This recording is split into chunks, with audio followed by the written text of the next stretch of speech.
was the classiest. Now it's Mitt. I have the most chaotic. I got to set up my office for COVID in my dining room. Okay. Oh. That's So it's nice. the classiest room of the house. It's also the closest to, well, this is the cheap booze. The booze. Okay. Yeah. And everybody that has tuned in already, go grab your cheap booze. We will be right back after this quick intro.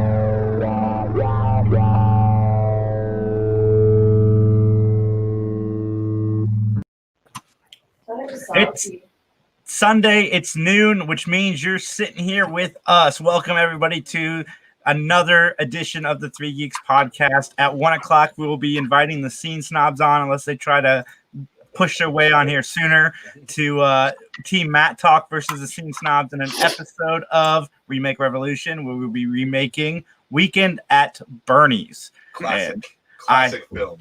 I really hope Mick's partner has been doing his exercises, because he's going to have to carry Mick on his back. But we are ready to go. But no, we're not here for that yet. We're here to chat. And I want to make this picture public first. So John has officially started wrestling, and I have a debut of his first wrestling picture right here. John Orlando. Go ahead. Almost. I know. I had three pictures to work with. I just need to have his head turned a little bit more, and it would be perfect. John, I like the outfit. Thank you. That's Good. robe. So Woo! Justin, did you really spend time doing that? About 10 minutes. It took me longer to figure out how to make your face look like Ric Flair's skin than anything else. I was like, how do I get this to marry up? Because I've been tanning for 15 years. Sean, can I just get a quick woo? Woo! You need to rock that coat, the robe there. Yeah, I do, man. If I had one of those robes, I would wear it all the time. As a matter of fact, if I may share, there's a retired wrestler who wrestled. He's in southeastern Ohio, but he used to wrestle all around the state and all around the Midwest. And he had a robe, and even though he's retired now, he still wears the robe around. Apparently, during COVID, he would go out with his robe on to get the mail, and just and I'm like, that's awesome. That's good shit. Two things. One, you need to grow the mullet.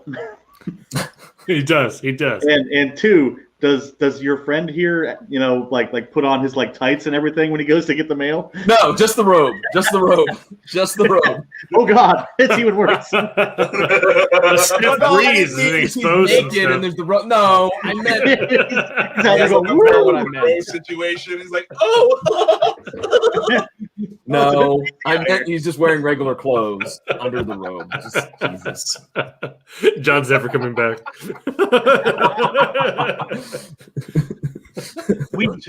So chilly. We have somebody joining us.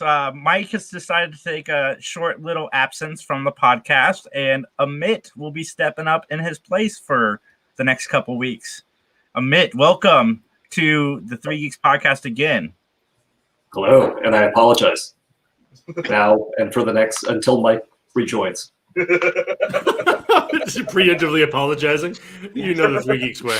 Get that out of the way. Yeah, Amit is caught up on. He just caught up on season 10 of Smallville, which shows you where he's at right now in nerd culture. He's working his way back up. Amit is taking a page out of the book. He's going to pre-pardon himself for everything that he might do. I'm reading the second issue in the House of M. That's it. That's as far as I've gotten. So back in 1993, that's as far as I've gotten. We just covered a little bit of that. Yeah, I just read the House of M. Monthly Pull podcast. So we're right there with you. We're all right here in the now. Yeah, WandaVision definitely sparked that interest. Sorry. Yeah, especially after the last episode. I haven't seen the last episode yet. Well, John, it's about to be Ooh, spoiled. get rid of the spoilers. It's all right. You know what? I decided to watch Batwoman instead last night instead of WandaVision I'm sorry. 3. I'd like to pardon myself for that error. John, John, how is it compared to the first season? Because I like the first one. It's really, really bleh. I just like the way that they okay. On one hand, I appreciate what they did to get rid of Kate Kane, but on the other hand, how the new what's her name? Ryan Wilder? Is that her name? I think so. Yeah, like how she got the mantle of Batwoman is the stupidest idea ever. It is dumb. I'm like, that's what you're gonna go with on this. Okay, just let it out. Yeah. You want spoilers? Yeah. Spoiler alert. So Kate Kane's dead. All right, they killed her in a plane crash, which I'm like, okay, ballsy. I like it though. I like it. There's no way she's coming back. Well, hopefully. Anyways, and so Ryan Wilder is a homeless chick living in her van down by the river. I'm not making that up. I am not making that up. Does she say that exactly? Down by the river. And are we saying like Bayou River kind of river, or like still in the city kind of river? Kind of still in the city kind of river. All right, okay. Just wanted to make sure. She moved 650 miles to become. I don't know. Gotham kind of looks weird sometimes. Yeah. So she's the first one on the scene of the plane crash. She finds the bat suit and just takes it. And so now she's going to be Batwoman because you find out later that Alice killed her family. So she's the new Batwoman. I'm like, so you could just buy the suit at a yard sale and you could be Batman? What the really? I mean, if I was a Chris Farley character and I just found Batman's suit next to Bruce Wayne's corpse, I'd be like, hey, what the hell? Yeah. You might as well try it. I mean, you're not doing shit now. Well, and then there's a lot of like pining about she's dead, and then like the old man, her father's like, oh, I'm not gonna give up looking for her. No, she's dead, dude. A plane crash, dead. She's not alive. Yeah. Did you see the body? Did you see the body? You saw the body. Didn't they get rid of that character simply because that actress quit? Yes. Yeah. So which was stupid. They should have just recasted and been like, okay, because they've done it before. Just put a new girl in there and go, hey, this is still Kate Kane. I know she looks different. She's got blonde hair, but guess what? That's her. Yay, move on. Hey, did you get a new haircut? I mean, I don't understand why everyone is like, okay, this actor, like as soon as they play a part, from then on, that part is theirs. Like there's no like James Bondian to like hey, a bunch of people have been James Bond. Everybody understands that now James Bond is a different actor. It's not rocket surgery. Your audience isn't so dumb that they can't get it. And are you sure? Saj, to answer your question, I didn't like the first Batwoman, so I'm probably not gonna like this one. I'm disappointed in all this because I liked Kate Kane's character, which is one of the reasons I got so invested in the first season. I've had zero interest in going into the season 2. And now that you tell me they just killed her character, I'm glad, because what I was reading prior to this season is that her character was going to go missing, a la Bruce Wayne, which is already a plot device in the show. So if they were going to redo that, that would have been just bad. But this is worse. Well, here's the thing, Jason. I really wasn't impressed with season 1. I thought it was okay. And now we started season 2, and here's the point. It took me the entire week to decide to watch it. So I'm like, I'm not really motivated to watch it. And I watched it last night, and I'm like, it's okay. The storyline, because they have the Bruce Wayne lookalike, I'm like, that's kind of cool. But the whole Kate Kane is dead was cool. But then the whole just handing off the mantle. And the most interesting part is at the end of the episode, spoiler alert again, her lover reads a letter, okay? And the letter is narrated, obviously, you don't see it. It's narrated by clearly not Ruby Rose. It is clearly not even close to her voice. And I'm like, you couldn't get her to do that one last thing. Or find No. somebody that sounds like her. Like Neil Ross wasn't available to do a voiceover. Come on. Right? No, that's so ridiculous. And then I'm just like, I don't understand how you got 10 dudes in a room, right? Like they're like, this is a good idea. We'll do a plane crash. It's like, and then some random bum finds it. Like, is she at least ex-military? Like are they like? She's a kung fu master, Max. She's a kung fu master. Ooh, does she have board meetings? If they make her ex-military, then you have the veterans are like you can go the veteran route and have that be a thing, and you can that's a way to gain sympathy. You can donate money, you can have a whole extra thing, and they just completely just glaze over that, like they just move right past it. Okay, whatever. I'm not a writer. I don't get paid anything, and I just thought of that. So I just don't understand how is it that 10 people getting paid actual money in a room can't figure that out. I think they should have found another actress to play Kate Kane or cancel the show. Yeah, I mean, I'm always down for changing actors. I've got no loyalty. I said they should change Princess Leia. I was like, get Meryl Streep to play Princess Leia. Like, why not? But we can't do that. Or here's another idea, and this is the idea I didn't come up with it. My buddy came up with it. But okay, have a season while you're looking. If you felt rushed to find a new Batwoman, have a season where Luke Fox is Batwing. Yeah, and he could be out searching. Like Kate Kane's missing. We don't know where she is. He's out, fighting in place of her for just a season, or hell, even a half a season. So you find somebody instead of just going, well, Kate Kane's out the door, and let's bring in Ryan Wilder, who, by the way, is not even in the comics. They retroactively stuck her in the Batman universe. I got a question, John. Do they how does she get involved with Luke Fox? Who? The new one, Ryan Wilder? Oh, well, it's real simple. She found the suit. She doesn't know how to use it. She puts it all on because, again, she's got to go avenge the death of her foster mother, by the way. Not really her biological mother. But anywho. There we go. So she's got to go avenge that. She wants to kill Alice. But she doesn't know how to use the suit. Wackiness ensues. She just presses buttons, and one of them happens to be like the GPS thing.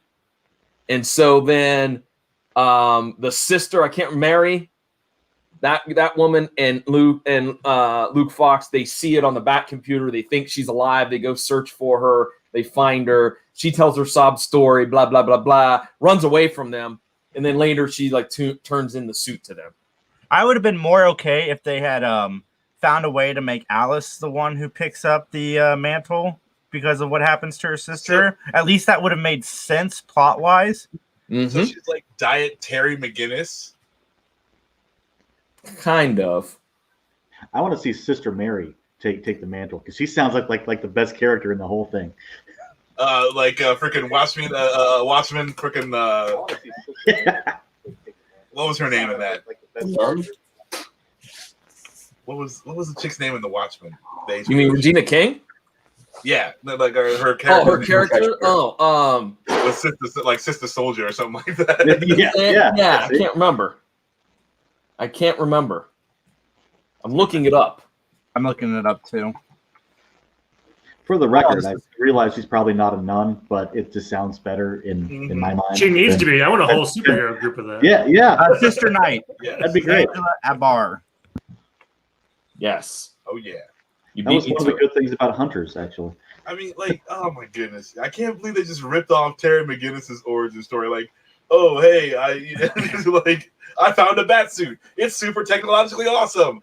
I don't know how to work it, and then oh, voice in the ear. Push this button. This is how you turn invisible. That's Sadly, I like the first season enough that I probably will still watch at least the first episode of season 2 to see for myself. But it does not sound like anything I want to be a part of. Maybe maybe there's okay, we've got this one bullshit episode to get past it. Here's the story. Don't mind this, and then hopefully it'll be good going forward. But I've never, the CW shows lost me after Flash season 3. That's pretty much all I could stand. I liked Batwoman because it was more adult than some of the CW shows, which is what drew me in. But we'll see. Amit, have you watched Batwoman? I watched the first season, and that's about it. I haven't. Did you like the first season of Batwoman? I thought it built. I mean, the towards the end of the season, it just got a little too crazy. The way that Alice is just, well, batshit crazy, just undersold it. It just was too off the rails for me at that point. I haven't seen the last 2 episodes. I've been waiting, so I have at least 2 more episodes to revisit. But after John's raving review, are you excited for season 2? I will probably end up watching it at some point in time in the future. Just you do get to see the Batmobile. The Batmobile's terrible. I heard. Sorry, touch over. Oh no! Which Batmobile? Which Batmobile though? The 2021 Chevy Camaro Batmobile. That's the one you're going to see. Is it just a Camaro? Never mind. Basically, yeah. That's all it is. Is it a convertible? No. Does it have shark repellent? No. Does it turn into Bumblebee? No. Hold on, I'm pulling up the image, That's guys. the twist I'm all for. Well, hurry up. It does have JT, missiles. man, you got to be honest. It has missiles, Dan. Does that mean It's Spy Hunter now. Like it's You can buy a Camaro with missiles on it. Word. You throw a breakaway bat cycle. It's the new theme for Batwoman. It's the Peter Gunn theme. Oh, okay. It's got a hyper. Yeah, it's got. That's big weak. flare. I don't like it. Sauce. Yeah, that's it right there. Man, that's Plus low it's- budget. Plus, it's on the side of the road with some cones around it. I mean, I feel like I could build that. Like generally speaking, the Batmobile always feels like something next level. Like you couldn't put it together, but I feel like with $5,000 or $6,000, I could make that if I had a Camaro. Like you already had the car for sure. Yeah, Max, I disagree with you. I feel like the Batmobile, it should be next level, but that looks like anything you could go to Mark Wahlberg's Chevrolet and go, can I have that Camaro right there? And it's the Batmobile. That's You it. go to Mark Wahlberg's Wallaburger and find a Camaro in the parking lot. And we can make a sweet Batmobile here. Oh my goodness. Well, okay, you know what though? Hey, at least they're making an attainable Batmobile. Because you're not gonna get the Tumbler. Great. You're not gonna be able to buy something like that. So at least they made an attainable Batmobile. So really going for just a slew of Batmobiles on the road now. Just please let me get my Camaro and turn it into a Batmobile. Yeah, I mean, hey, I'm not gonna be sad if I see more Batmobiles on the road. Okay, that's not gonna make me happy. but if we're going that route, is this like a coercion to make you regular people vigilantes? Then it's like you just find a suit, you get a Camaro, and you're Batman or Batwoman. Yeah. I mean, anybody can do it. It's fine. Go out and fight crime. Under that, though, you do have to find the suit is still technologically advanced, so you're gonna have to have somebody build that in the first place. I don't know if we're there yet, so that's the only hindrance. Unless Daredevil's got superpowers. I'm saying Daredevil wasn't rocking any suit really, but he's got superpowers. Under that logic, Dan, all you need is a black GMC van with a red stripe on it, and you too can be the A-Team. Yeah. Oh yeah. Or you could have a van down by the river, and you're the Punisher. I mean, the Punisher's got to get your whole family murdered by the mob, though. That's not fun. Yeah, I don't think that's fun. Don't bring Grandma to the reunion. We got things brewing. I just hope that when they were doing the writers' room for Batwoman, they were watching old SNL episodes, and they're like, we need her backstory. And then suddenly Chris Farley comes on and talks about how he lives in a van down by the river, and they're like, brilliant! Done. Something relatable. Brilliant! Let's do it. Man, You it's know one of what? my favorite skits. Oh man. Yeah. Too bad it wasn't one of the. What other SNL skit starring Chris Farley would have been better? Is I think the one where he's on the Tokyo Game Show where they cut the fingers off. That would have been better as a storyline. Here's what we'll do: we'll have the new Batwoman in a van down by the river. She's cutting her pinkies off because she can't avenge the death of her stepmom, her foster mom. So now she has no balance. No, that's the backstory for Ra's al Ghul, dude. Come on. No, Godzilla. How do you guys feel about? Okay, so like with all the craziness that happened down in Washington, there's a lot of guys rocking Punisher symbols. Yeah. Or, like with their MAGA stuff, and there's a lot of chatter about retiring the Punisher until these guys like stop appropriating the Punisher for their own means. How do you feel about that? I don't agree. I feel like the Punisher is the Punisher, and as long as in the comic books he stays true to his character, like that, it doesn't matter what people do outside. But like, how do you guys feel? Like, do you think that? So my opinion would be, have him do a one-shot, three issue piece of him just murdering any like domestic terrorists. Just have him go on a slew of like, how can they back a person that's just actively killing them in a comic book? Be like, because he's taking you out. Yeah. No, I don't like that at all. Like the Punisher is my second favorite comic book character, and I don't. You can get like the gun wraps, with the Punisher logo and stuff. I just find that ridiculous. Anyway, I say I agree with what Justin said. I think that would be a great one, especially because and again, I made the joke, but paging Garth Ennis, he would have no qualms about doing that because, well, A, he's not American, and B, he's the man. Secondly, can't Marvel make him in the Punisher 2099 outfit? Because that was jazzy. Pain chair. They're gonna give him Ric Flair's robe. He's gonna go out and get the paper with his big Punisher tattoo in the robe, and that's it. Well, maybe what'll happen is that all these folks are appropriating the Punisher symbol. Maybe they'll move on. Maybe they'll go to the Great Lakes Avengers. Maybe, Big Bertha or Doorman. Oh. Not my West Coast Avengers, sir. No. Okay. No. What if they made the Punisher like a flaming homosexual? Like if it was like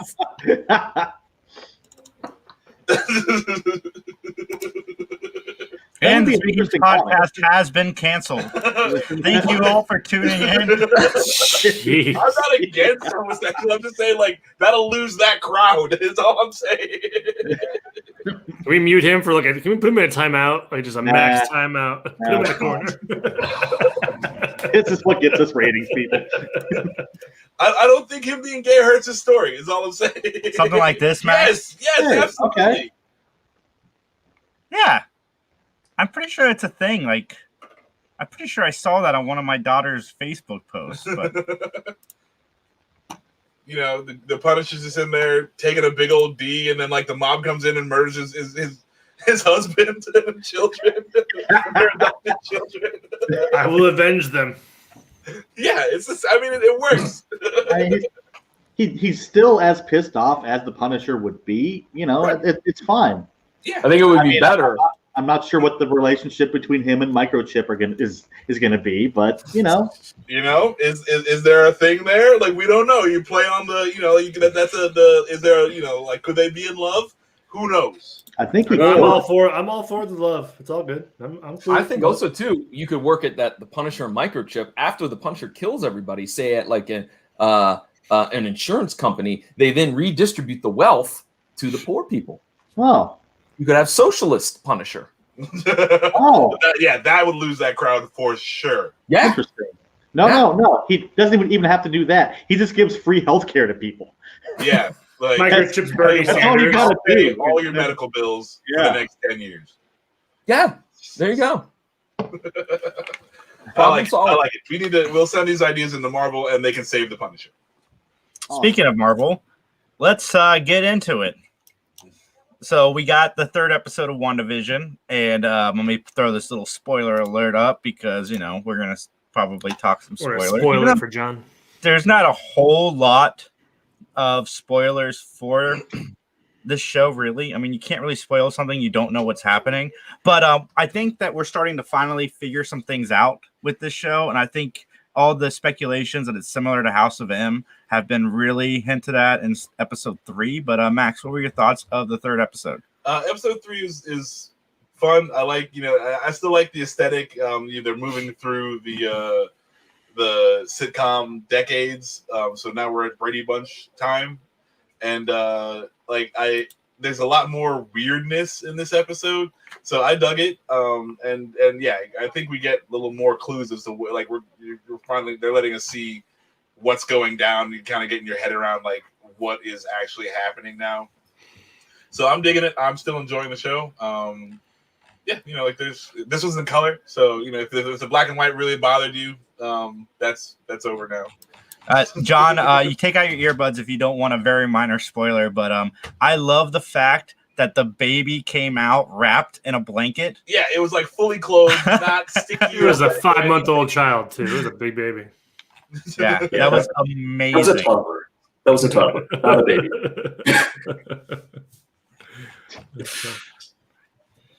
So that's.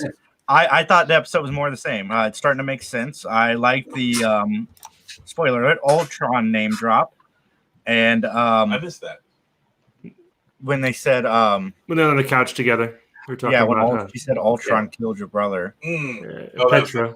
How did I miss that? And anything that's bad in this series, like whenever somebody starts to remember or starts to hint towards this not perfect universe, Wanda reminds it. So I think her subconscious is keeping them in this place. Yeah, so if you ever remember House of M, that's very much House of M as well. Yeah, House of M, she snaps because she remembers that she had kids that were killed, right? And she also killed some Avengers. Like she killed Hawkeye. Okay. And I don't think she was able to have kids. I think she wanted to have kids, and they showed up in House of M. Like she created kids. Yeah. Because her and Vision weren't able to, if I remember right. Which is kind of like the storyline for the Vision, where he creates his own family. In that Tom King run. Mm-hmm. Mitt, what are you thinking of Marvel taking a chance with this show so far?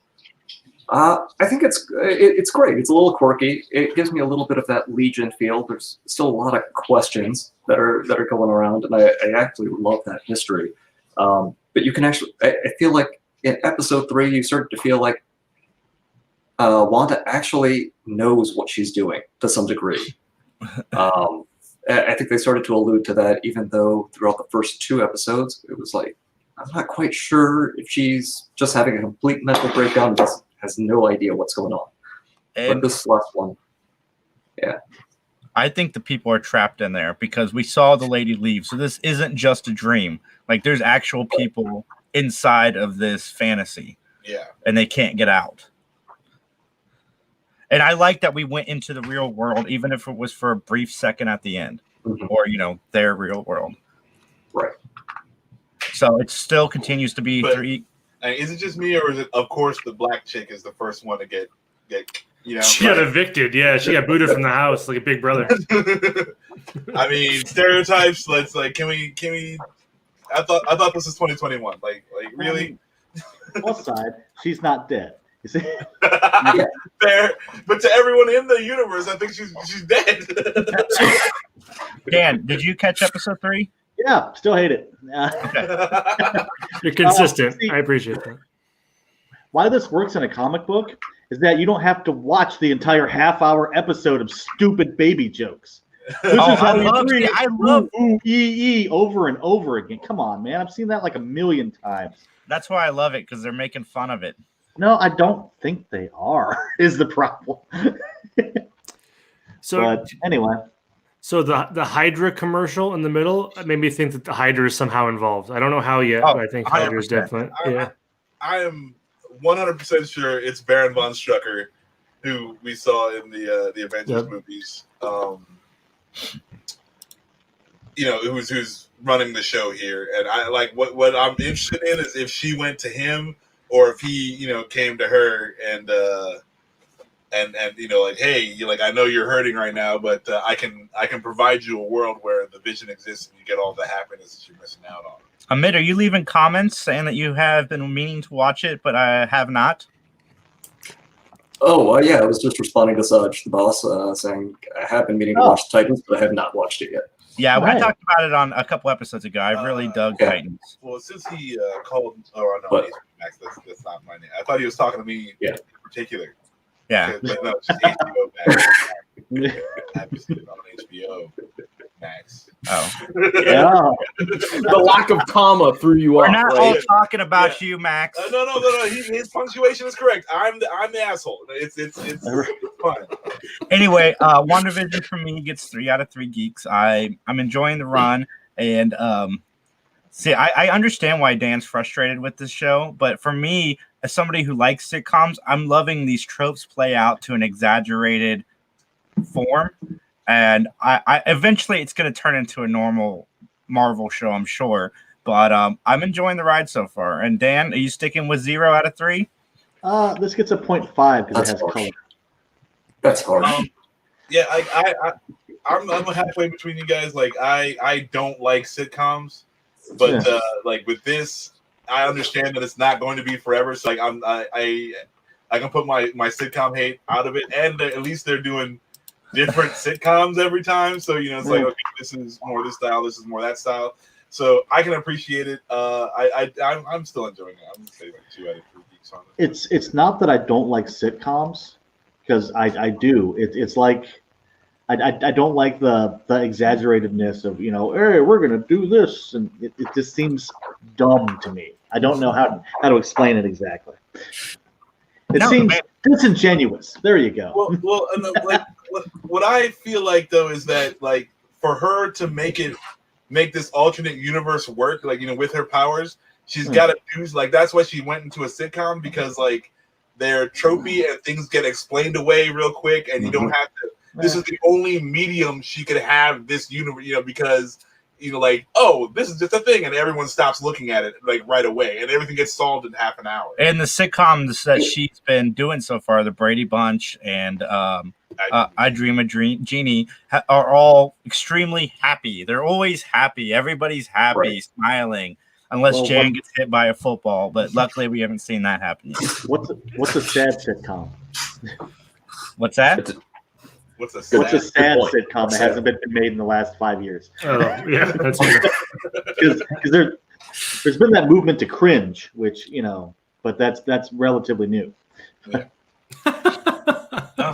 Fair. Like, we've been shifting to cringe. Well, come on, the Office is all cringe. I mean, it's not like that's a funny joke. It's like, oh god.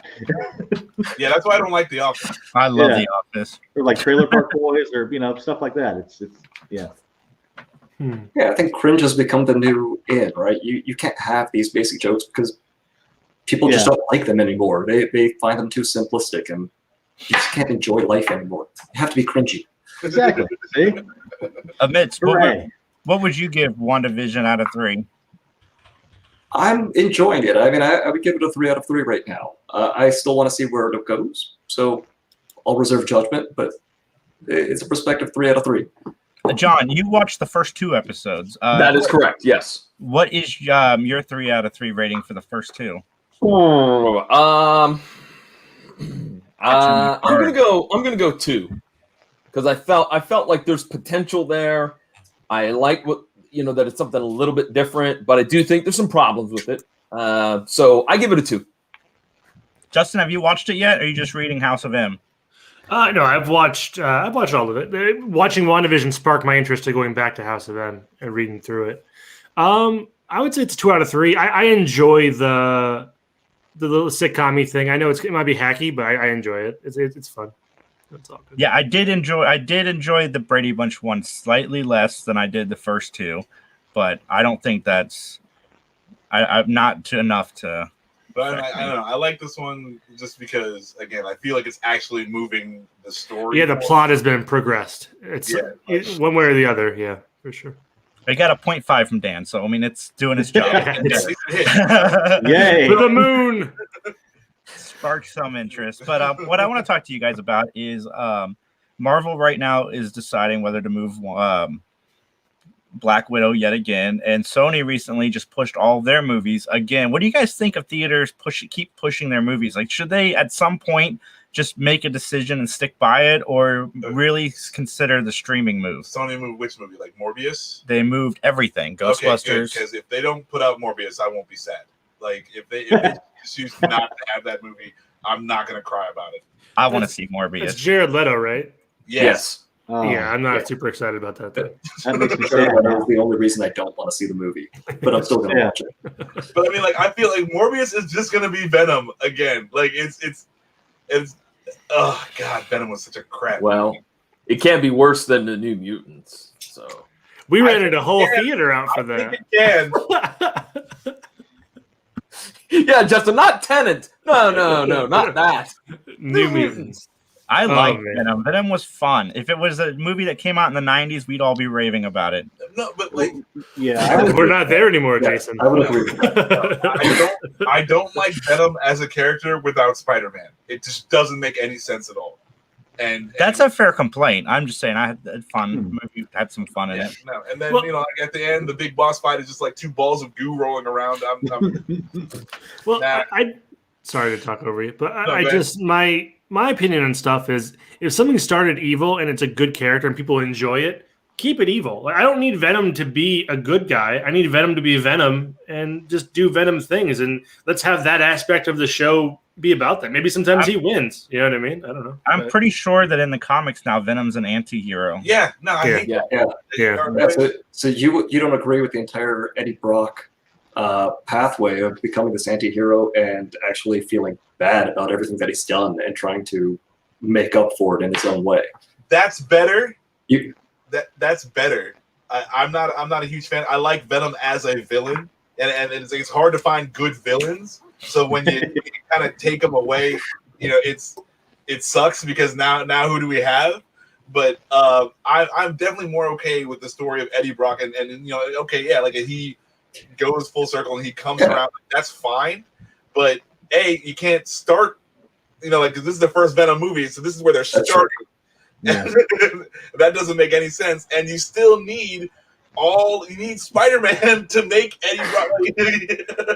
You absolutely do. And I absolutely agree with what you're saying. You have to have Spider-Man to create Venom. Without that, it's just ridiculous. Here's an Eddie Brock story that just randomly started from nowhere. It just makes no sense from that perspective. But I like the anti-hero perspective that they're giving all of these characters because you have to develop the depth now. You can't just have a villain that's constantly a villain anymore. Right. It's not a thing. Yeah, I don't like having to, you know, it's like, oh, well, I understand. You know, like, I feel bad for him. Like, I understand why he turned into a mass murderer. Like, it's like some people are fucking crazy. You know, that's fine. You know, if he's just unhinged, I'm okay with that. Also, it's an alien life form that you know, latched onto this dude. So if an alien doesn't feel bad about murdering 80 people, like, why would he feel bad about it? He's a fucking alien. Like, First, I think we all agree that Venom is better than Wonder Woman. Now the fucking poor alien got touched by his priest on a different planet, and now we got to deal with the consequences. But you know, don't feel so good about that. You know, it's like, oh my god. Max, don't spoil the plot of Alien 5. Dan, go ahead. hold on. Now, is the push to the anti-hero now? Is that like the converse of the superhero movies of the late 90s and early 2000s where like Daredevil and all the shots of crosses and he's like, I'm not the bad guy, like that kind of thing? Is that some kind of natural evolution? Yes. Because even the bad guy is not the bad guy. We're all not the bad guy. Yeah, see, I mean, it's just the old 70s. I'm fine, you're fine. See, it's fine. Yep. Everything's great. Hey, he's dripping space goo. It's fine. He kills 30 children on a bus. You know, he's okay. His character arc will come around. But anyway, what do you guys think about these studios that keep pushing? Like, Black Widow has been pushed 3 times now. Like, should Marvel just give up and release it through Disney Plus, and so that way they can move forward on all the other stuff that this is holding up? But is it holding anything up? Like, what's it holding up? Because it isn't a backstory. Like, what's it? We don't know. Yeah. Like, we don't know. No, it's definitely a backstory. It's definitely a backstory because She's dead. Yeah. Oh, spoiler alert. Black Widow's what dead. happened? Yeah, but I think that there's going to be stuff in here that's going to move on into Fucking episode 4. prequel bullshit is what we're dealing with here. So I don't know. It may have some teaser of somebody who we're gonna get to know, but I mean, like Florence Pugh. I don't care. You know, I'm not super excited about the Black Widow movie because you put the shit out in the wrong order. You know, if God, it's stupid. I hate prequels. I just hate prequels. That's it. Yeah. But I'm excited for Black Widow. I just wish they need to start making their minds. Like, if they are going to release, okay, we're going to push this date, but we're finally going to release it. Like, then just release it. Yeah, I mean, like, they're sitting there just tweeting. Because you're killing the momentum. Like, we're all at that point where I think we're just tired of hearing about Black Widow, and you don't want that in a movie. Like, I'm starting to get tired of hearing about Ghostbusters, and I'm looking forward to that movie. Yeah. I mean, at some point in time, one, they have to earn money. The longer that they wait, I think that the spectacle, the release, all that fatigue for that movie is just going to weigh on their profits, right? Release it. Do the exact same thing that they did with Mulan, right? Do that premiere only thing. Let people pay for it $20, even though that's a ridiculously high amount for something that you're going to probably invite 3-4 people to your home to go watch, so they don't have to pay for it, right? But just do it. Just get it out there. Let me watch that movie. Like, I was gonna rent that the new Tom Hanks flick. I don't know, he's a Western and shit happens. Yeah, there you go. And I go on to Amazon. It's like $20 to rent this thing, and I'm like, for just me, it's not worth it. No, so, like, you know, I mean, if it was an actual ticket, like, you know, like I usually pay like $12.50 or something. I don't know. Then I'd say okay, but $20 for just one watch, nah. Yeah, you're burning my space, my electricity, like my TV pixels. Like, you're not really getting me a whole lot of experience here besides just the movie, right? Well, see, like Mick asked this to me on one of the casts I was on with him this week, is how much would you pay for a movie? And with somebody who has 3 kids, if I can get a movie off Disney for what, $20, like a new movie, okay, but I'm not paying for Mulan. I'm sorry, Max. You don't have me. Black Widow has me. I would pay to see Black Widow, but I don't think I would go over. I would say 4 kids times. I'd pay $5 per person, so $20 for the experience at my house. You got me. I'll rent it for 48 hours. But if they're going to go more than $20, then it needs to be it needs to be owned. Once you buy it, you own it. And it's silly. Like, Bill and Ted came out. I got to buy that movie. I loved that movie. And I feel really good about the money I spent on the new Bill and Ted. I'm still hearing about Max and the money he spent on Mulan. I'll probably hear about that until the day I decide to die. Terrible. Side note. I wanted to rewatch Weekend at Bernie's. You can only buy it. It's not streaming anywhere, and it's $15. Voodoo, go suck it. Fucking classic, John. How dare you, sir? It's on Prime. I just watched it. Yeah, I don't have Prime. John, I would have hooked you up. That's your fault, sir. John, we're not hearing your complaints, John. Yeah. I'm sorry. Like I'm trying to watch this movie. I don't have Netflix or Prime. I don't know how to watch anything. I told John, I said, dude, I will send you a Zoom invite. I'll share my screen. We'll watch it together, and we can talk through it. And he's like, no. I gotta buy it. I did not buy it. I ended up getting it from the library for free. So you went to a place, John, during COVID? How dare you? I went down to the shop and he gave me a thing with the tape in it. John, don't be time-outing us. You're not Zach Morris. Oh my goodness! I cannot believe you're upset about this $15. Well, I didn't spend the $15. But my point is,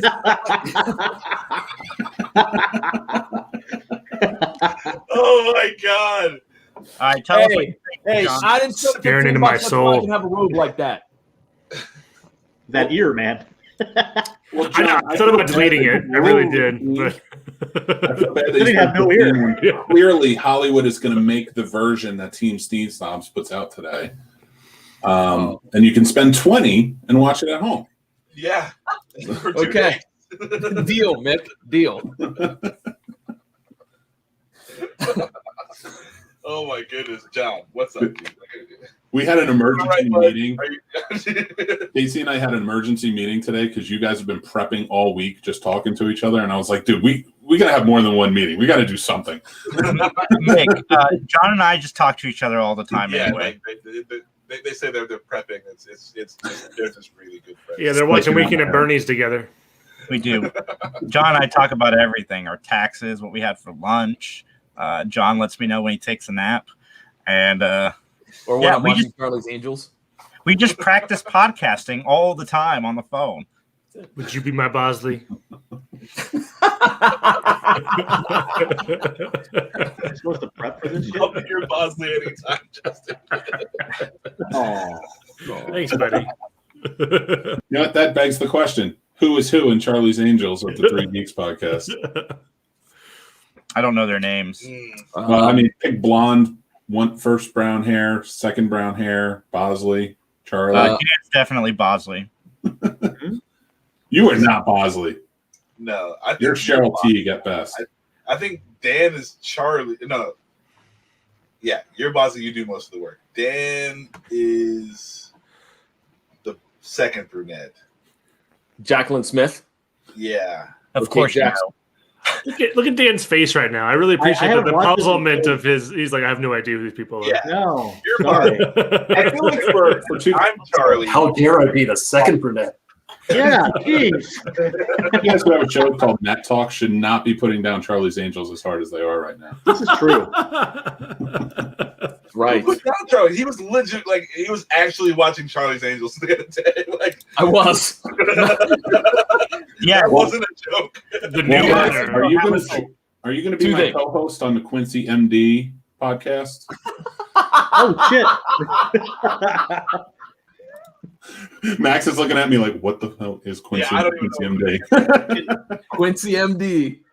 Yeah, now Can we do listen. Ironsides as well? Dan's in. Listen, Jacqueline Smith is the hottest one of those three. I don't care. Farrah Fawcett's overrated. I mean, they're all All right, very John, pretty. be So quiet. Dan, you're not Everybody doing wrong. pick out Jacqueline Smith. Hot take Orlando. That's right. All right, guys, I'm going to go ahead and send us to break now. And on the other side of the break, we'll be back with a fun edition of Remake Revolution. Did I ruin it? Did I throw us to commercial by coming in? You sure did. Yeah. I'm Now I very was throwing angry. it to a commercial anyway. Damn it, Mick, again. Recording.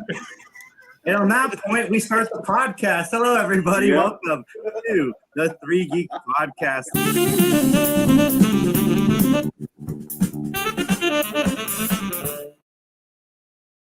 Oh man, I love it. Trolls. God, we had one comment. I'm not going to get into it because it was really bad. But the guy, the overall arching thing was, he's like, I really like your podcast, and he said a whole bunch of mean things about us. He got like super racist. Is that the one you're talking about? Or- Yeah. What? Yeah. Apparently, I look Jewish, which I don't. You got to forward me this comment because I need a good Yeah. laugh. But I deleted it, but I think I have a Oh. screenshot of my phone, but I'll send it to you. Send that to me. he did the right thing where he went to the our group's black ambassador. And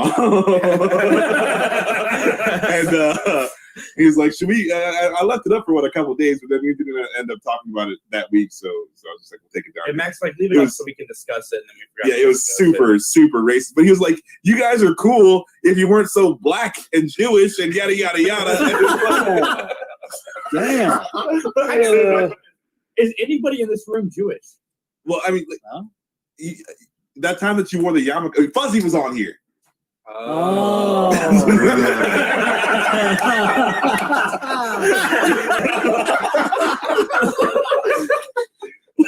I just remember waking up and seeing that comment. I think it was like 6:30 when I texted Max. I turned over to Liz. I was like, Liz? She's like half asleep. I'm like, do I look Jewish? She's like, no, I'm trying to sleep. But he seriously, the first 3 sentences is all good stuff. You guys are doing good. I like you, blah, blah, blah, except for however, that black dude on there, and your bald Jewish guy sucks. It was just the most ridiculous thing, and I was like, man, like I'm bringing you guys down because I don't know who John Hurt is. Yeah, I mean, Rondell, with me and Rondell on here, like That was a 2 out of 5. That's way too many black people. And then we got the jewels. It's not even 3/5. Keep spinning that racial wheel, buddy. You'll hit one of the right. Damn Chinese on that podcast. Yeah, exactly. No, The Korean guy's a jerk. We are way too diverse. We need to whitewash this podcast a little bit more. That's what I've been saying. But nobody listens. Oh man. So, Colin Trevorrow, I guess the first movie he made before Jurassic World had some really good storytelling in it, and then when Jurassic World came out, they saw that he could, make a blockbuster and make money. So they figured the two of those together would turn out something well. And then, like Mike said, his last movie tanked, and with Leia dying, they've had to rework What was his the last story. movie? What was his last movie? It was called something Dark Side. I don't know. Something murder. I am looking into this. Max, your thoughts? Yeah, get rid of this guy. Fuck that dude. Fucking Jurassic World. The movie sucked. Like, it's just Jurassic Park again. Fucking any fucking body can make Jurassic Park again. now, Steven Max. Spielberg already made it. Like, all you gotta do is do the same shit. Max, Oh no, our dinosaurs are Max, bigger and badder. Max, this is Jurassic Park with a bunch of kids you don't want to know again, but stuck in a giant ball thing. The Book of Henry is the name of the film. The Book of Henry. I never Yeah. even heard about this movie. It's Is like it some like the sequel to the Book of Eli. Yeah. Fucking the guy's deaf instead.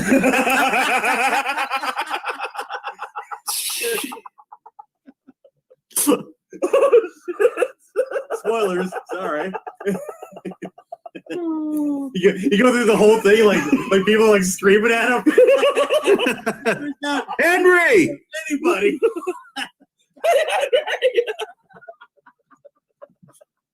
Get your book. Oh my god. Don't forget your book, Henry. Oh god, it's a fucking book. No, it's a drama film or something. That's the end. What's fascinating is, I guess, See, I liken the movie to Steve McQueen's first movie, big movie, I should say, Shame, with Michael Fassbender and Carey Mulligan. Yep. I waited to see that movie for a very long time. I finally got a chance to watch it. I was so disappointed because, again, all of those people, I'm like, I hate all of you. I hope you all have horrible things happen to you, because it's just like I got there was no investment, because I'm like, Michael Fassbender, you and your penis, terrible. You're terrible people.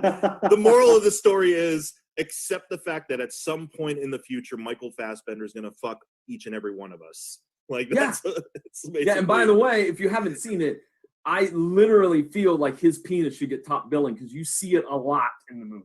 What movie is this? Shame. The It's cowboy from movie? No. Shame, not Shane. Shame. Like, come back, Shane. Come back. That's where I was at too, Max. I was like, Shane, is that a John Wayne movie? Shane uncut. All right, now who's in this movie? Besides John Wayne? Yes, besides John Wayne. Michael Fassbender. You say Michael Steve Fassbender. McQueen? Steve McQueen's the director. Oh crap! There's a second Steve McQueen. There's a Max. second Steve Yeah. McQueen. Okay, The Jesus African Christ. American. I'm like, what? Not riding a motorcycle. No, not. I'm like, I'm stoned, but I'm not that stoned. Like, what the hell is going on right here? But can I ask, Max? Oh, yeah. I just love that for half that description of the movie, Max thought it was Shane. Yeah, dude, I'm like, I'm flipping out, like, because I'm sitting here trying to figure out how Michael Fassbender was in Shane. I'm like, that doesn't make any sense. How old is this dude? He looks amazing. Well, they took the reboot in a completely different direction. Yeah.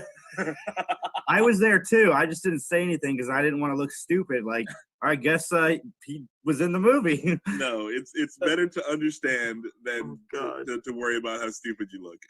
He was the kid at the end. That's like the comeback Shane. Yeah, see? That was Michael Fassbender. Yeah. And he took that message a little bit literally. I'm not paying for this shit. You know, like, fuck that. No. She's like, fuck this. In 6 years, I'm going to be dating a Norse god. I'm out. I mean, yeah, I'd say that's a step up. But like, would you take Hayden Christensen or fucking Hemsworth? I take Hemsworth. He looks like a cuddler. You know? Would you give him a telekinetic hand job? We fucking wanted one. Someone's trying to lift the hammer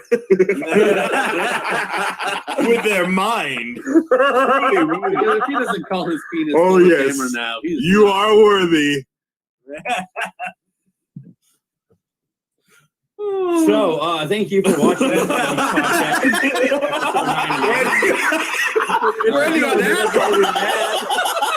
Just to recap, can we not end on that, please? I don't want to go. If you enjoyed this episode, or if you'd rather us go back to just playing old episodes and just we can do that too. Oh my god! Yeah. Our Sunday viewers, you all just got a taste. Who's next to lift the hammer? Sing hard. It would be better because they can take a beating. They're like regular and strong. You don't have to hold back.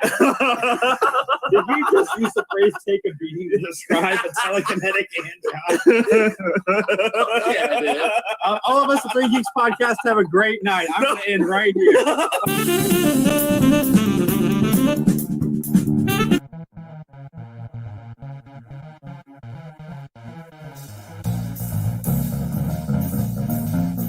Hey everybody, it's John Orlando from the PVD Cast. Are you wondering where you can find my podcast? Well, it's real simple. Just go over to pvdcast.com, the online home of yours truly, or it's available through all those major podcasting platforms. Just search for it in Apple Podcasts, Stitcher Radio, Spotify, iHeartRadio app, and don't forget that every single Monday night at 8 o'clock, I do a live broadcast episode of the PVD Cast through the Facebook page. Just go over to facebook.com and search for @PVDcast and join me every Monday night at 8 p.m. And with that, ladies and gentlemen, I'm going to get on out of here. So I'll chat at each and every one of you later.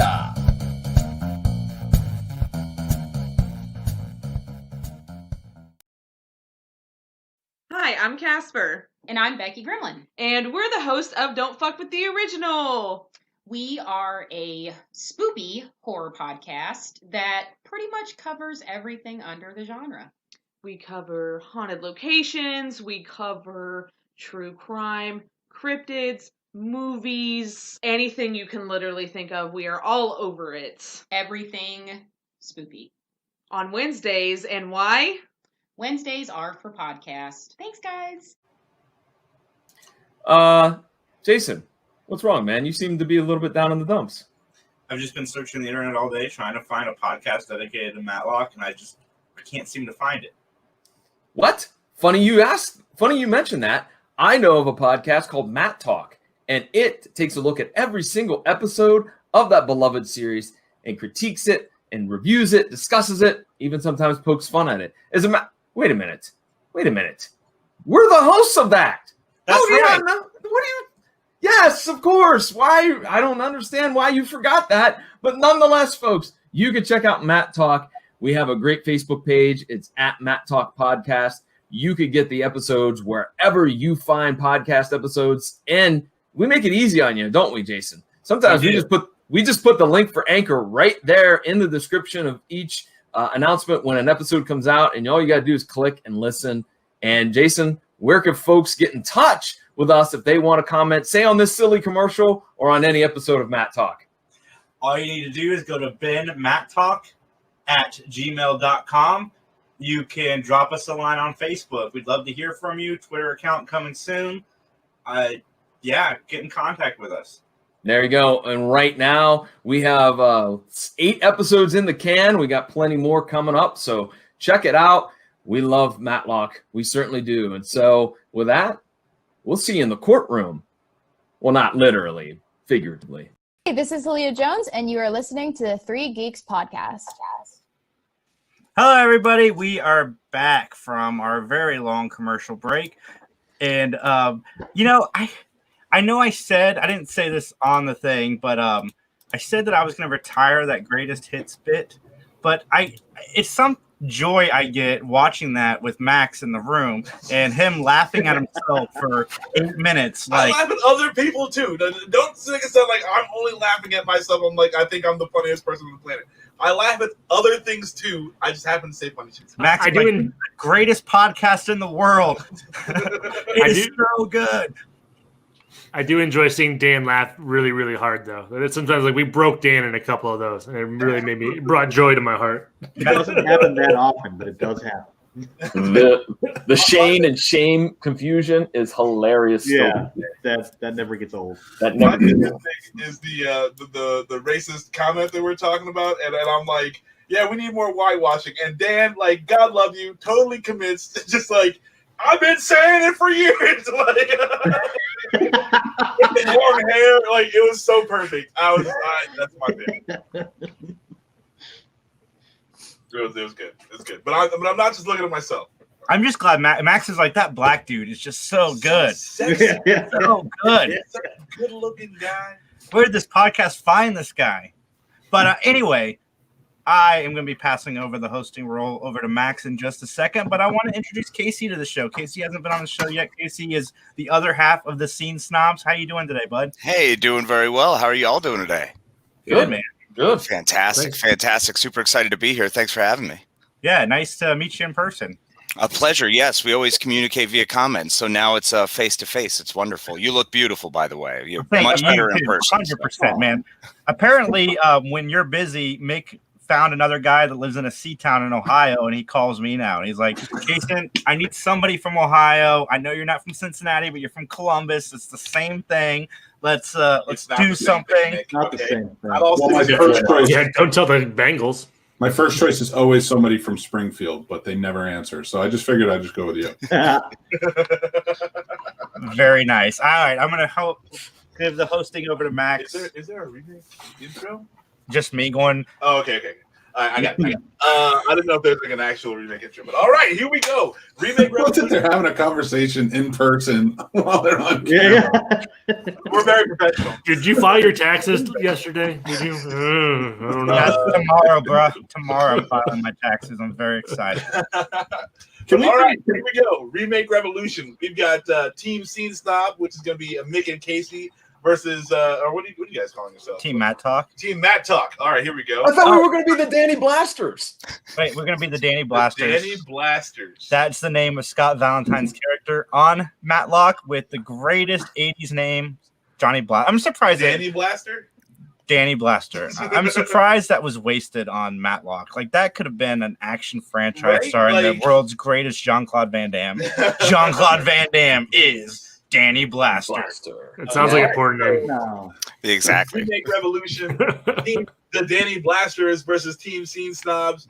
We're going to get it up. We're doing Weekend at Bernie's this time around, the classic comedy film.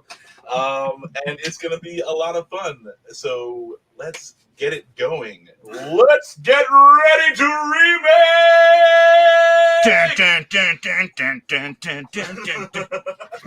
We do need to get. Do you want something for that? Because I can do it. Yeah, Okay. I mean, it's better than watching Jason's go da. That wasn't enough, Dan? Come on, that was money.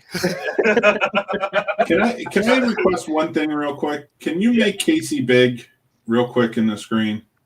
Yes. I want to point something out. Yes. Look what this man is wearing. I came ready to do this pitch here for you all. Ready, very excited. Big stuff for you. Is that a cigar? Oh yes, it's for the look. I don't light it. I'm like Will Smith in that Miami. Oh, Snobs get some bonus points. All right. I didn't know there was going to be props. John and I are not prepared. This harkens me back to the Showgirls remake, where like we just got a bunch of new things and it was all good stuff. So like now we got props, we got a whole remake personas, and I dig it. So that's looking good for Team Scene Snob. They came to play. Well, you know what messed me up is we have a poster too that I made up, and I don't know how to put it on. Wow. Send it to Jason. Yeah, I'm gonna send it right to Jason now. I didn't want to give it away too early because it's got all the stars on it. Send it to Justin. Justin, can you give him your email in the Yeah, private chat? Yeah, one sec. All right. Sounds good. But how Remake Revolution works is we are going to hear 2 pitches for a remake of a movie, and we're going to be judging them on their picks for the cast, the writer-director, the what is it? The Marketing. And I'm so good at this. I'm a great host. Dan will be judging everybody Yeah, on their pitch, their cast, their director, and their marketing campaign. And if there's a tie, the soundtrack. Or Dan can pick a free topic that he has right off the spot. I've done that before as a judge, and that'll be the tiebreaker if there's something that he wants to do as that too. So that's a little more fair, where you guys are both Johnny on the spot with that. But here we get to go. I'm gonna allow the Scene Stomps to go first. Boo! Because this is their first remake. So you guys, what is your pitch for the remake of Weekend at Bernie's? Well, I mean, we didn't want to change things too much because let's face facts. Weekend at Bernie's is a classic. It is a story, riveting story about 2 best friends, Larry and Richie, who find out in up-to-date 2021 that their tech firm has lost $500 million in investors' money. So they take it to the attention of their boss, Bernie Lomax, with the hopes that they can parlay it into maybe a promotion or just being on the man's radar. Bernie, as they don't know, was the one that embezzled the money. So he devises a plan to invite them to his Australian bungalow for a weekend of whisked away as parties and being a part of the lavish lifestyle that Bernie lives. So they take him up on the offer. They race out there. They get there, and they find out he's dead. He was killed by a sexy assassin named Tina, who was still in the house as they showed up, and as she was sneaking out, took their passports. So now they're stuck there in Australia with a dead body that they have to pretend that's alive so they can get through the weekend without being blamed for it. Another beautiful sneaky character who they don't really know is trying to get close to them is actually an FTC agent who's investigating Bernie Lomax. And so now they have to avoid her. They have to avoid the sexy assassin that has been hired by Bernie's wife. And they have to have fun antics in the partying lifestyle that Bernie leaves behind. This is Weekend at Bernie's. Very exciting. We're going to travel to Australia. It's sexy. It's big. Who doesn't love that, huh? Australia. Right now it's so hot. So that gives us a beautiful setting. We're going to come from LA. Everybody loves LA. It's easy. It's simple. It's already there. We got our sound screen, our studios all set up. We're good to go. I'm telling you, folks, this is a winner. I love Casey. You guys win already. LA's already there. Max. Now you see where I get the madman from? All right. That's a good pitch. It's a solid pitch. All right, team Danny Blasters. What is your pitch? Hold on, John. Don't talk yet.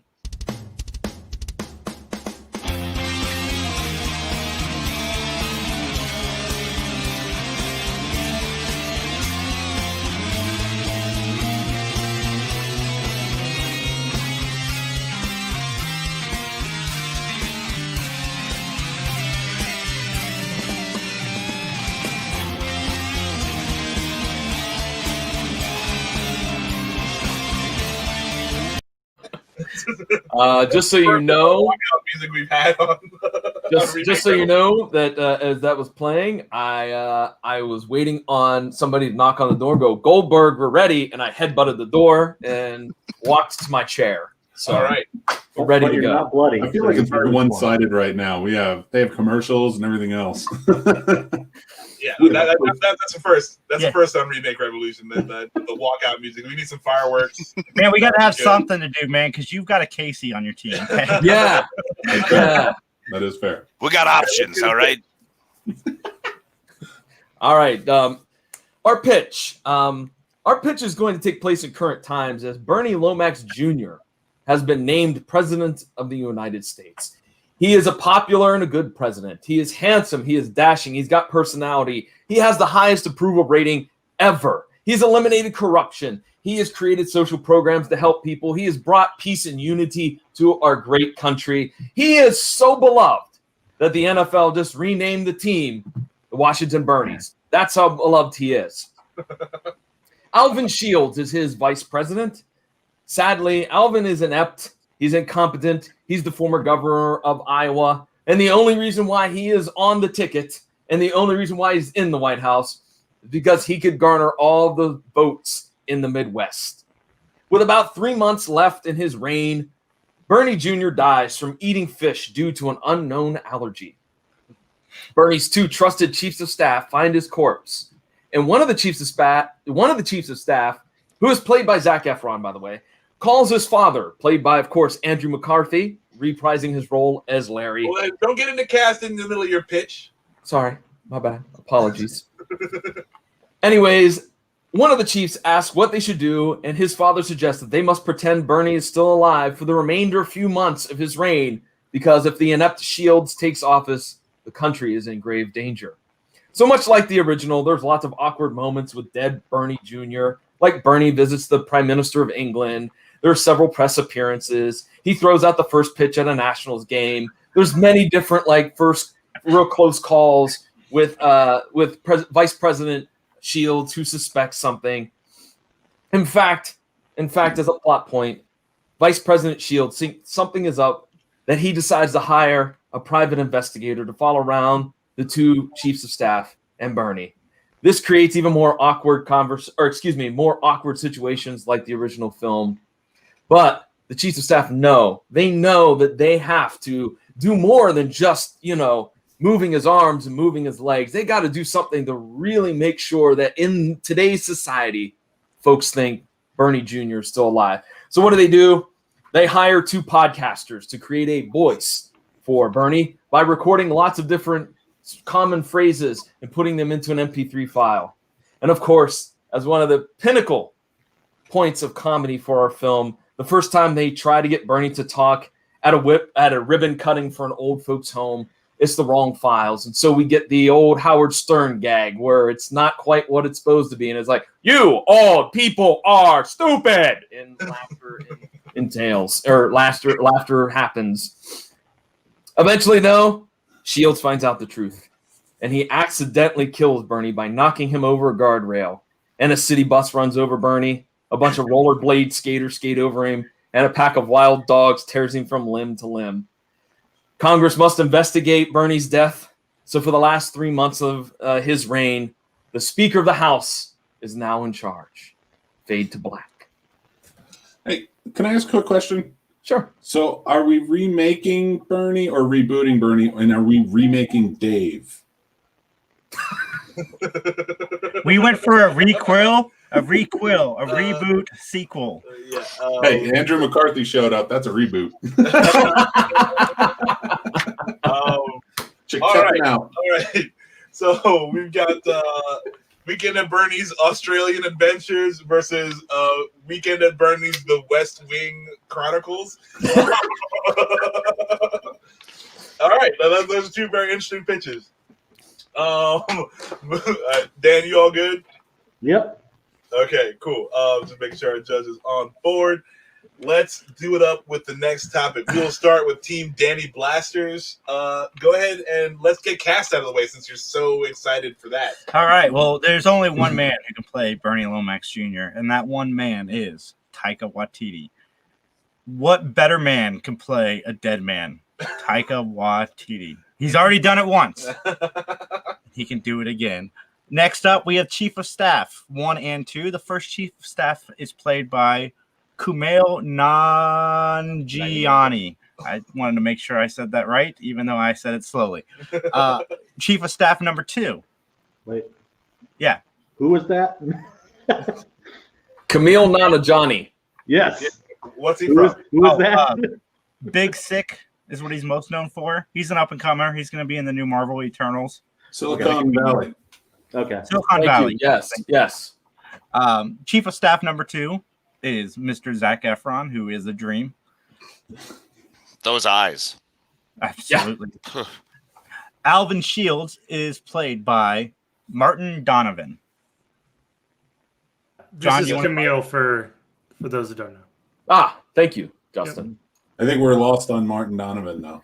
Martin Donovan is a character actor. He's been in, like, right now, he's been in all of Nolan's stuff. He was in Inception, Insomnia, Tenet. He was in The Opposite of Sex as a lead. Good Night. He's been in SVU, a couple of episodes of that. He's just one of those character actors. It's been in a bunch of things. There you go. Thank you, Justin. Yep. That's Martin Donovan. It's a crappy All image right. of him, but yeah, got it. And then we got Private Investigator, an actor who we haven't seen in some time, Mr. Keen Holiday. If you might know, Keen Holiday is playing Tyler Hudson on the hit television series Matlock. Check out our podcast. Pause for laughter here. Dad is played by Andrew McCarthy. All right. Podcaster number 1, Joel McHale. And I really want to see this podcast happen. Podcaster number 2 is Jesse Camacho. All right, here we go. We got the last few. Okay. British PM, Prime Minister Jodie Whittaker. You might know her from the latest Doctor Who's. We figure she needs something to like kind of wash off the Doctor Who that she was stuck with. And Speaker of the House, Dave Chappelle. Oh, okay.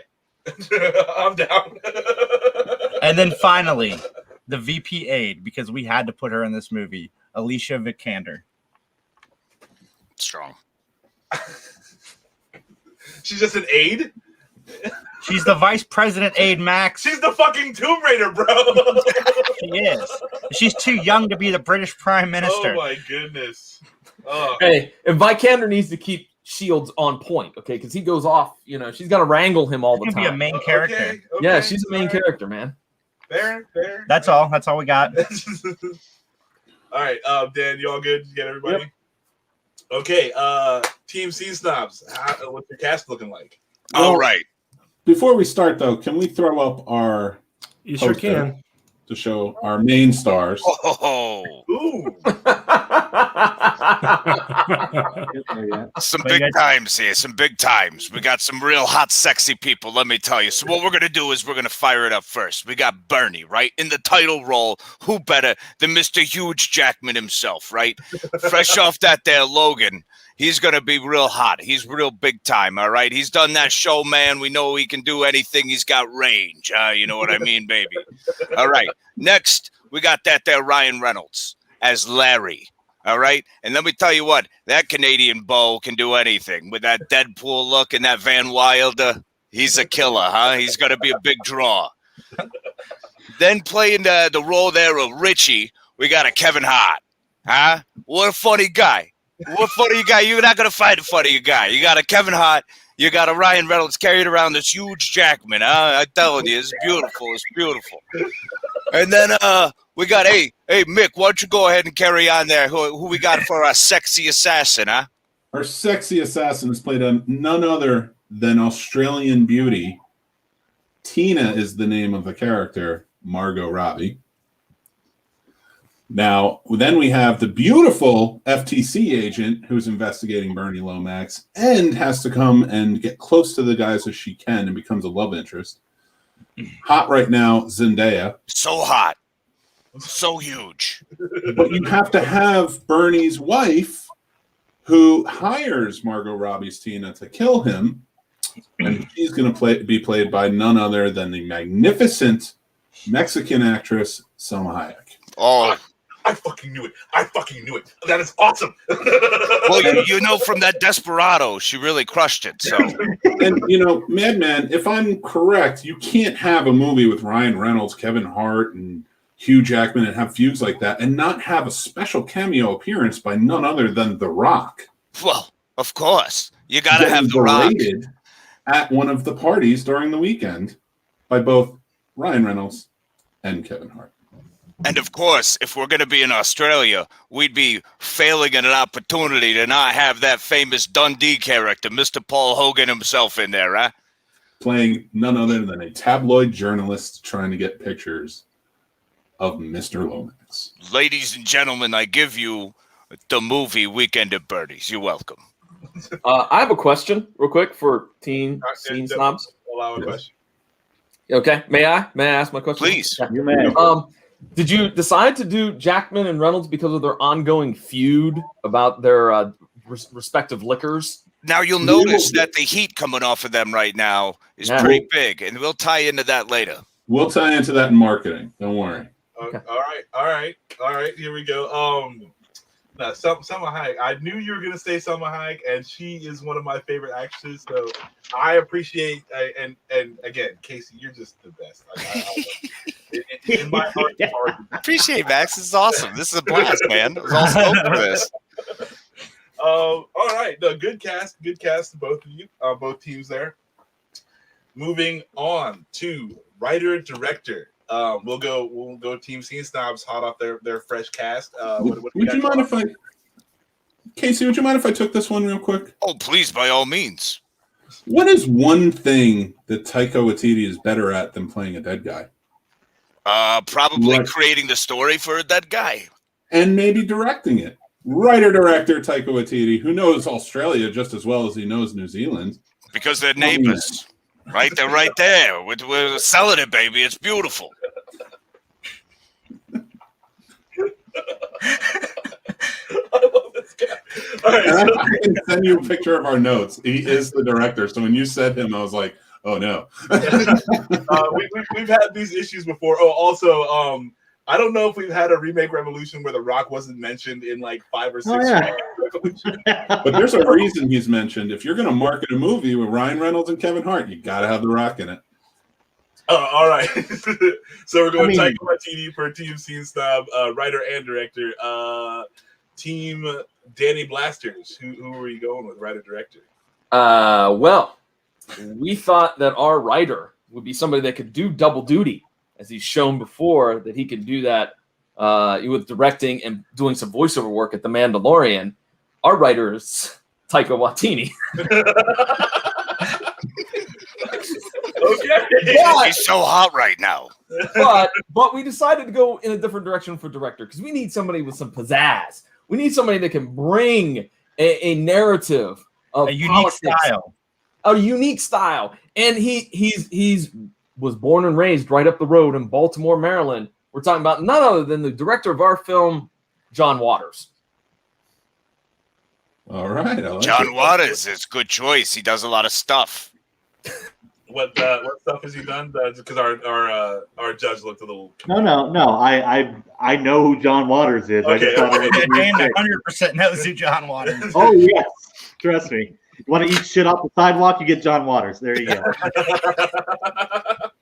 All right, excellent. I misjudged that look on your face. You might have had a hot sausage. Yeah, there he is, right there. No.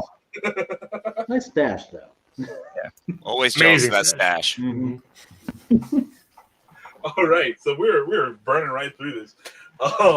Here we go. Oh shit, man, we got to stretch it out. It's only been like 20 minutes. I know with Casey is so concise and just like on the point with that cigar there. Well, we're pitching, baby. We got points to make. We got money to burn. Let's do this, huh? All right, moving on to the marketing. We'll go Team Danny Blasters. What are you going to do for marketing? In conjunction with Weekend at Bernie's, Denny's can now service your hunger and funeral needs. Lay your loved ones to rest while you feast on a Super Slam for $6.99. And don't forget to see Weekend at Bernie's only in theaters. Well, big fan of the Denny's. That's good stuff. Love Denny's. Yeah, tell you what. Who doesn't want to have a funeral at Denny's? You can have some good breakfast while your loved one lays there rotting. I mean, when you need to be slammed 6 feet under, they got the grandest one. That was our slogan. Casey, you might want to not help the other team. I see. It's a Denny's thing. I just get really excited. All right. Partnership with Denny's. What else are you guys doing for marketing?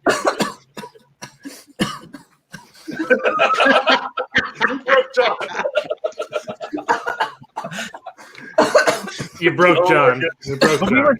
We were thinking, what restaurant symbolizes dead people more than any other restaurant in the world? Like, where can you go and get a quality meal for under $7? IHOP. Like, Denny's. I could see it being done at Denny's. Oh my god! I mean, not the funeral, but like if you're going to eat somewhere.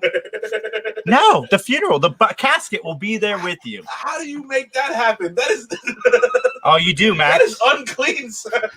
It doesn't matter. It's Denny's. They don't care. Denny's is not clean to begin with. I mean, Forever unclean. That's why I like the coffee, because you can taste the 7 days later. It's wonderful. Yeah. One idea I had John did not like was I wanted the body to sit and have breakfast with you. Like, yeah, that would be creepy. That's super dark. If Hey, they had but a Bernie at the Denny's that you could take photos with, that would be kind of cool.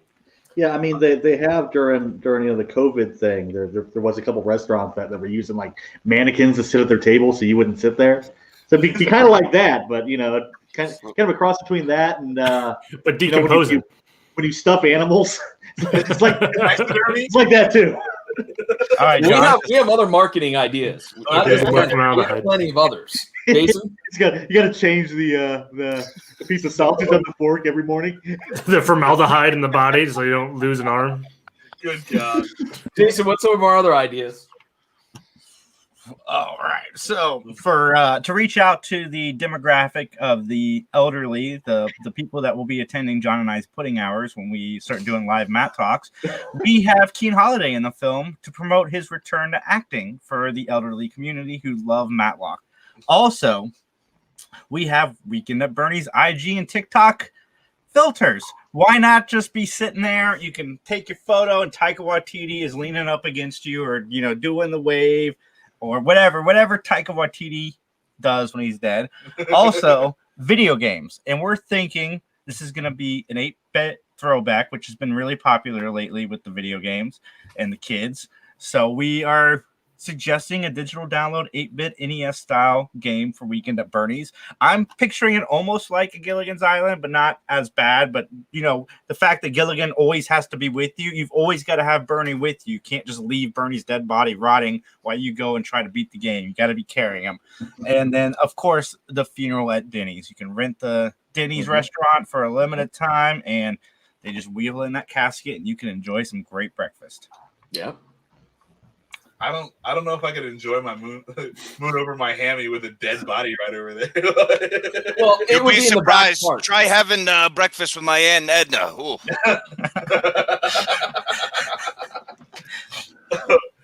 Danny, stop helping them. So, can you explain the game mechanics a little better? What's that? Can you explain the game mechanics a little better? Yes, Chippendale Rescue Rangers, but you have to carry a body with you. And it's on your phone. Oh. That's all I got. Don't chip in there, John. That just dropped. We're gonna be on the Switch and Xbox. John is an old man. There we John go. All right. Acres at his house. Okay, we don't need to take John. It's gonna be on the Switch, the Xbox One, and the PS4. Four.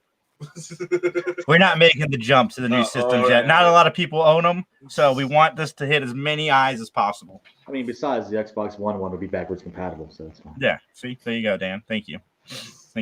All right. Teen snobs are gonna help themselves instead of helping the other team.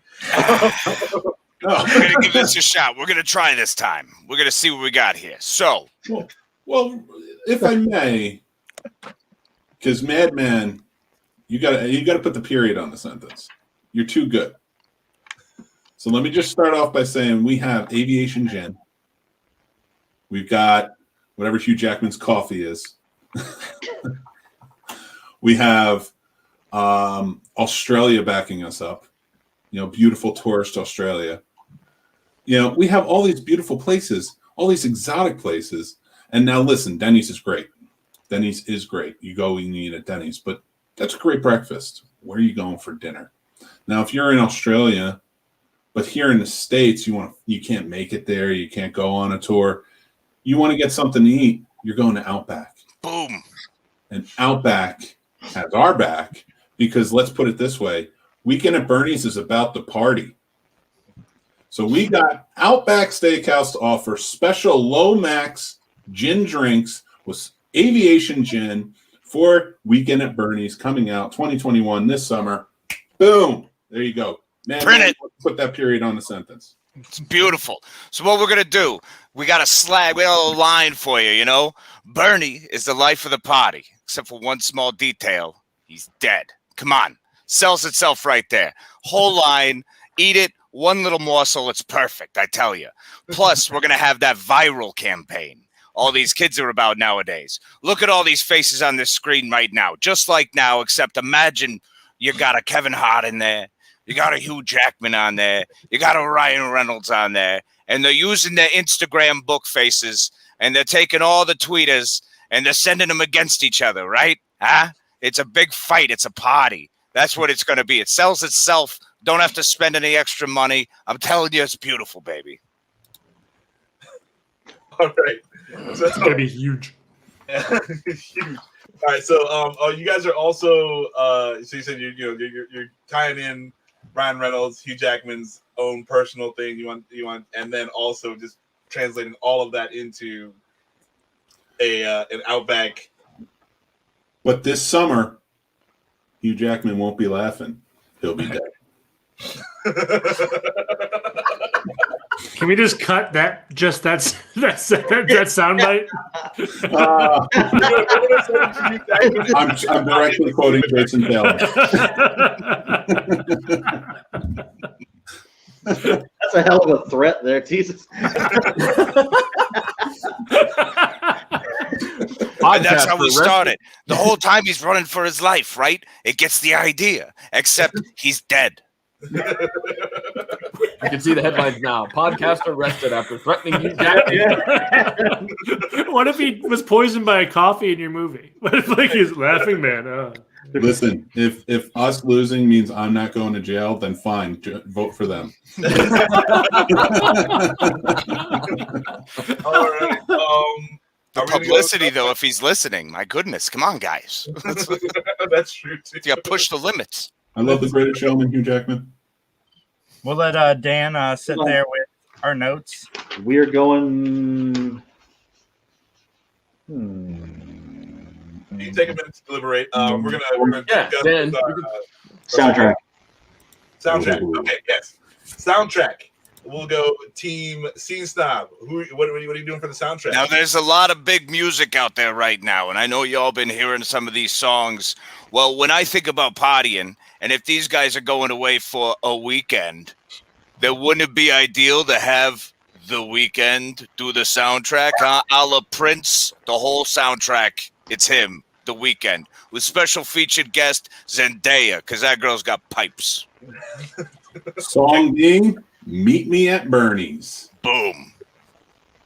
All right, excellent. And I like the cross there. I mean, since you've already got Zendaya in the movie, let's use your talents a little bit more. Team Danny Blasters. What are you feeling about this soundtrack? Well, like he said, you want to party, right? You want to party. You want to have a good time. There's only one man that screams party more than anybody else, and that is Paul Simon. Paul Simon did the soundtrack for the original Weekend at Bernie's, and we feel that Paul Simon can still deliver on a 2021 version of Weekend at Bernie's. So the master of parties, retro. It's in. That's right. Retro. Paul Simon retro is the man. Let's get Paul Simon for president. Just Simon, or you're going to get that Garfinkel guy? No Garfunkel guy. No Garfunkel. No, sorry, Casey. Simon's good. He's got this. Yeah. He's all right. No, like remake of The Sound of Silence. That'd be horribly depressing. Come on. All right, so Paul Simon doing your whole soundtrack, and The Weeknd with featuring Zendaya on a couple tracks there. Okay, so yeah, we'll let our judge deliberate a little bit over his picks. Talking to Justin and Amit, who are you feeling right now? What was your best pick? I was kind of curious with the Denny's thing. Will it infringe on Baconalia? Because that's really important to me, and that would. You know what? You can book your own funeral. So I mean, it hopefully. But the bacon, John. What about the bacon? The bacon will be fine. You can still get it. It'll be fine. Considering Baconalia kills 3% of Americans, they're making their own customers. Yeah, I get it. Right. You know what, Justin? You get extra bacon, whatever you just said. Yeah. We're just gonna put it all. We're gonna put all the lard on the breakfasts. Yeah. We're gonna make it rain bacon like you do. It sounds very keto. I'm in. All day. It sounds very keto. How are you feeling? What was your You know what? I sort of like the new direction with the Oval Office. It's a completely brand new take. I don't think we've seen it. And with a dead person in the office, I think that's great. But I do love the retro. I love going back and remaking Weekend at Bernie's. That's just what's in. That's what everybody's doing. Just keep cashing in on it. I love it. The soundtrack's fantastic. I think that's a great idea. Gives Zendaya that new outlet on that as well. I think I'm leaning towards the scene snobs on this. All right. Dan's still deliberating. So yeah, Justin, what was some of your favorite picks? Well, I enjoyed the sales pitch very much by Casey. That alone is points in my book because that made me laugh a lot. So that's. And I appreciated the Denny's commercial. That was really good. The poster was also a lot of fun. So some of the highlights for me. Quick question: was the Denny's commercial better than the Taco Bell commercial? Yes. It's something we can play more often. So, in conjunction with Weekend at Bernie's, Denny's can now service your. But again, cheating ass just because you're running the podcast. I put the poster up again. Dan, you got something? We got this. All right, here we go. It is time for the judgments. Drum roll, please. Here we go. Weekend at Bernie's. How we doing it, Dan? Yeah, drum roll and everything. All right. So for the pitch, the scene snobs just pretty much did the old Weekend at Bernie's, but made it newer, which is cool. It was helped along by Casey's cosplay, which is awesome. So that's how Casey really sounds. That's how he all the time. I don't think so because he's been talking in the middle of things, and he doesn't. 11 cigars later. Well, it was just me making up another voice that sounds normal. Smoke menthols. You're gonna sound like Lemmy now. You're like Ace of Spades. The Ace of Spades. But okay, so the Team Danny Blasters. I like your pitch because it's something new. I like the whole presidential thing.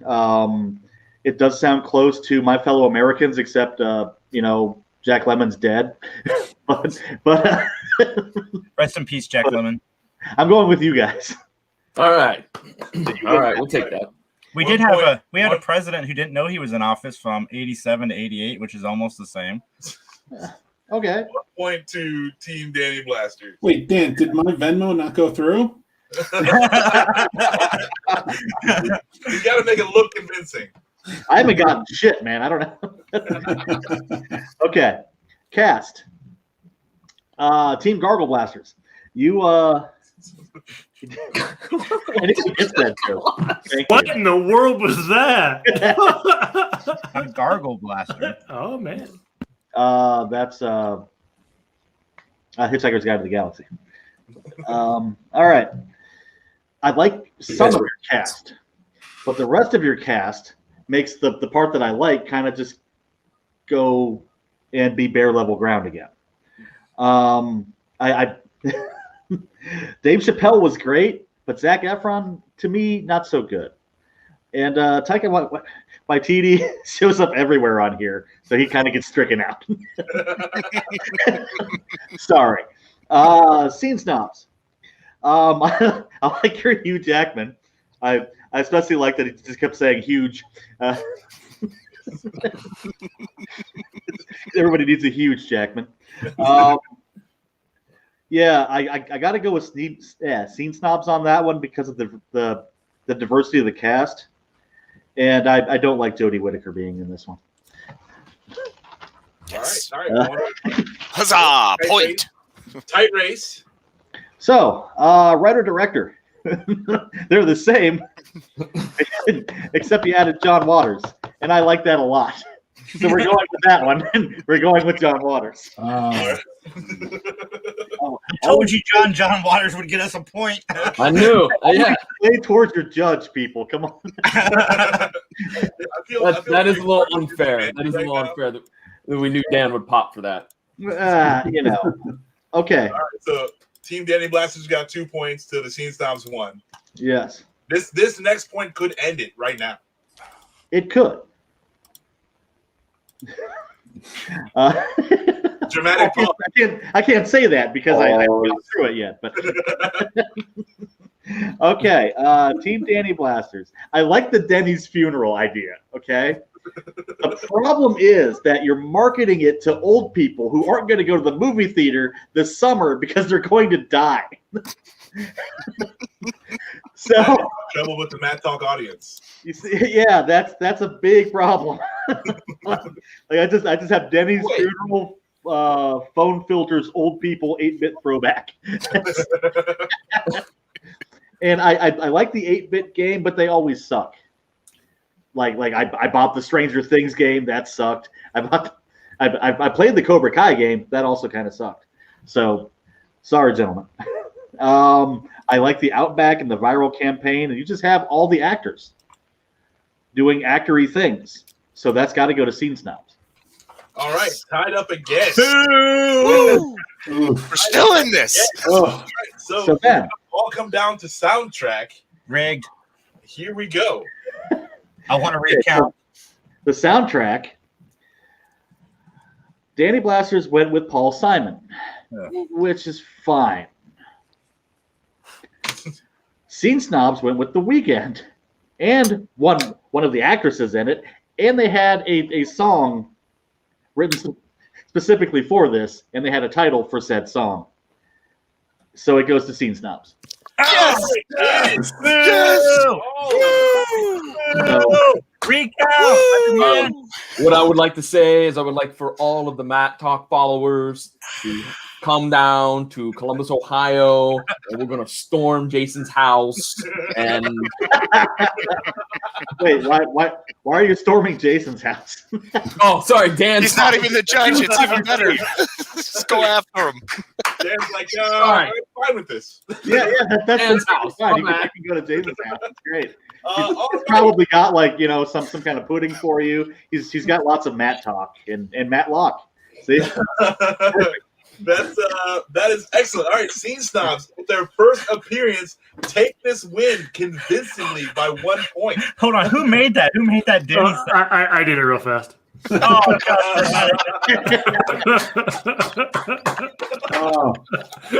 why did I not do Hugh Jackman dead in front of a steak? That's an honorable mention just for that. Yeah. As soon as Casey brought out the character, I'm like, we're done, John. This is no, I thought we could hang. With all due respect, I thought we could hang in there until we got the soundtrack, and then once they said Weekend, I'm like, we're fucked. We're done. We're not winning. We're not winning with Paul. I was worried about our cast too, because our cast wasn't aimed at Dan. It was just our personal favorite actors. You don't have to aim it at me, but I mean, I need something a little more off the wall and fun. Yeah, Dan appreciates originality and oddity, I feel like. Give him a Space Odyssey and you'll win. Yeah, I mean, that might work. I mean, we were pushing for absurd. I feel like we ticked off a couple of those boxes. I told John, I said, if we don't get any point, we will get a point for John Waters. He needs to be our director. That was a good one. But I mean, yeah, very well. Others, yes. I really like Taika Waititi, but he's freaking everywhere in this. So it doesn't really win anything. It's true. He does cancel everything out. As soon as they said writer Taika, I was like, oh, no. It was funny because we said Taika Waititi to play a role in the movie, and we were both kind of like, no, just write the writer director. Let's keep him out of the movie. Yeah. He was the only one I could see because watching those Mandalorian documentaries, he's got the mustache, and I'm like, oh, he's got to be it. He would be perfect for it. That's why I pitched him to Jason. I'm like, he's got to be it. He's got to be Lomax. For us, it was literally we brought up that New Zealand fact, and he was like, because I was making fun of the Aussies, and I said Kiwis, and was like, well, that was wrong, but Taika Waititi's one, and then boom. There you go. There you go. There it is. Then the magic happened. And that was it. It just all congealed. We just thank you guys for choosing the better team today. Team Scene Snobs. For the win. Are they part of the March Madness? Yes, I was going to say the Scene Snobs will return in March for our March Madness tournament. I didn't get confirmation from Mick yet. Mick, is that confirmed? That's confirmed. We'll be back. All right. Let's see, Jackman's lawyer has something to say about it. And everybody will be to get the belts. Please Jack and I put the belts on the line. Yeah, and that makes me a little nervous. I must say, I'm gonna have to step up my game if I gotta face Team Scene Snob at any time. That's you guys are a good team. That was a solid pick. I enjoy your movie. That was solid remaking right there. We will have all the rules ready to go here at the beginning of March. So yeah, we'll have all the teams ready to go. There's rules. We got some teams returning. Wow. I'm still working on negotiating with a few other teams, and it's going to be a lot of fun. What else we got to plug? Scene Snobs. Mick, tell them about the channel. Channel of awesome shows. I mean, we're filled with awesome shows. You guys are on there. PVD Cast, Matt Talk, 3 Geeks Podcast, The Phantom Effect. Jeff Doskin presents the Crossing the Streams, the Scene Snobs Podcast, Behind the Box Podcast. So much more. Just go to scenesnobs.com. Check us out. Casey and I are live on the Scene Snobs Podcast every Tuesday at 9 p.m. You can check us out there.